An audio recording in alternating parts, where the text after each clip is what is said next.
Audio Jungle.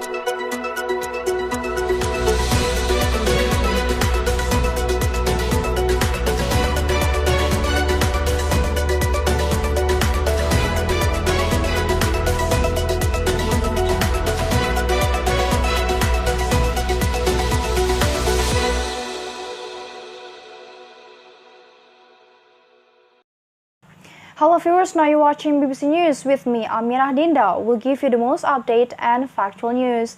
And here's viral news all around the world.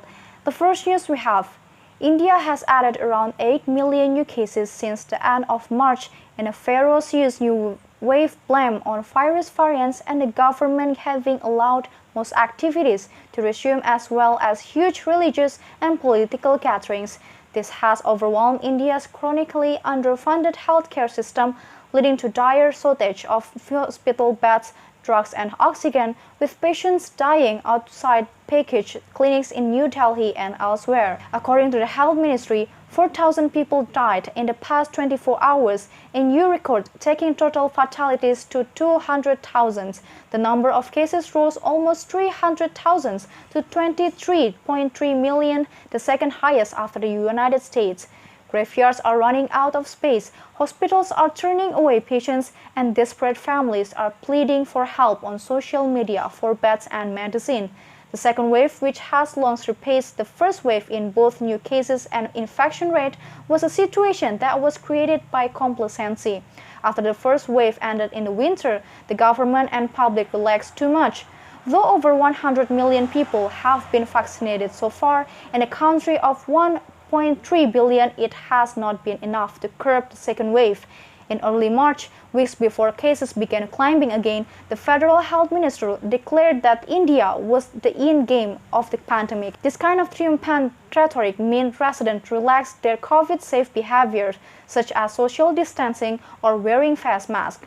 And despite warning of COVID risk, large gatherings continue to take place.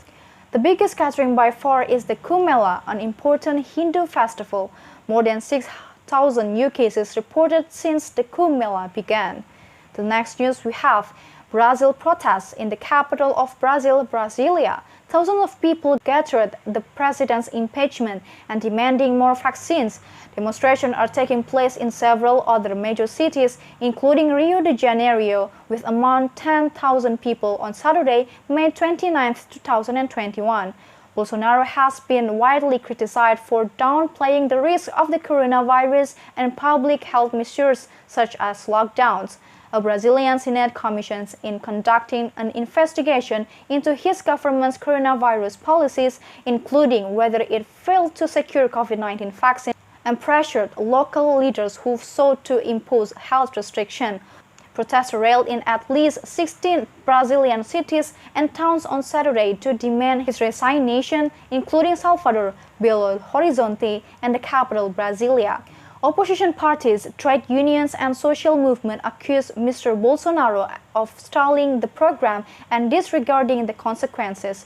The high number of cases has brought the country's health system to the verge of collapse. The far-right leaders has consistently opposed the lockdown measures, arguing that the damage of the economy would be worse than the effect of the coronavirus itself. In Brasilia, protesters marched alongside a giant plastic doll of the president. Placards demanded his impeachment and called for more vaccine and emergency financial aid. In some cities, demonstrators laid thousands of symbolic crosses in tribute to those who died in the pandemic. The head of Brazil's prestigious Butantan Institute told a Senate committee that President Bolsonaro's action delayed the start of vaccination program.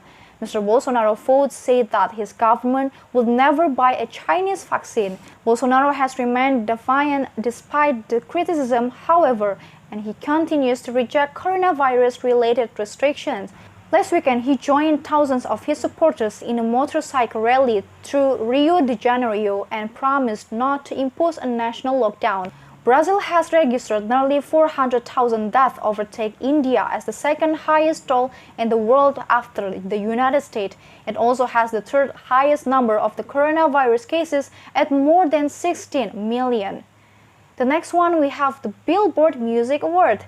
returned Sunday evening for its 2021 edition, just 7 months after the last pandemic-delayed ceremony. The Weeknd, who led the pack of nominees as a finalist in 16 categories, swept the ceremony, picking up 10 trophies, including the biggest win of the night for Top Artist. He also took home awards for Top 100 Artist and Top Hot 100 Song for his inescapable smash Blinding Lights. BTS also dominated the awards, winning every category they were nominated for, including Top Duo or Group, Top Song Sales Artist, Top Social Artist, and Top Selling Songs for their hit Dynamite.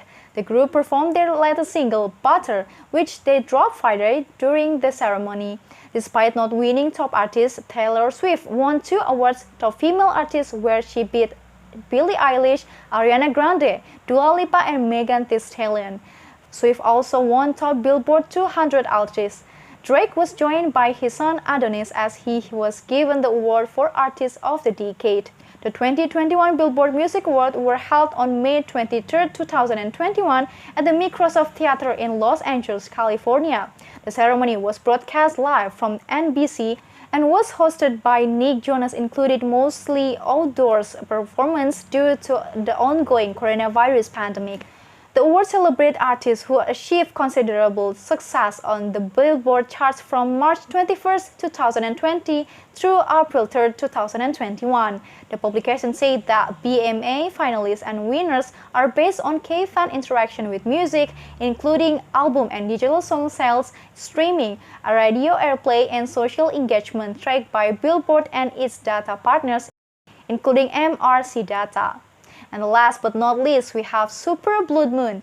Skywatchers around the world were treated to the most spectacular full moon of the year in early morning hours on Wednesday, May 26. Not just a supermoon, but also a lunar eclipse or so-called blood moon.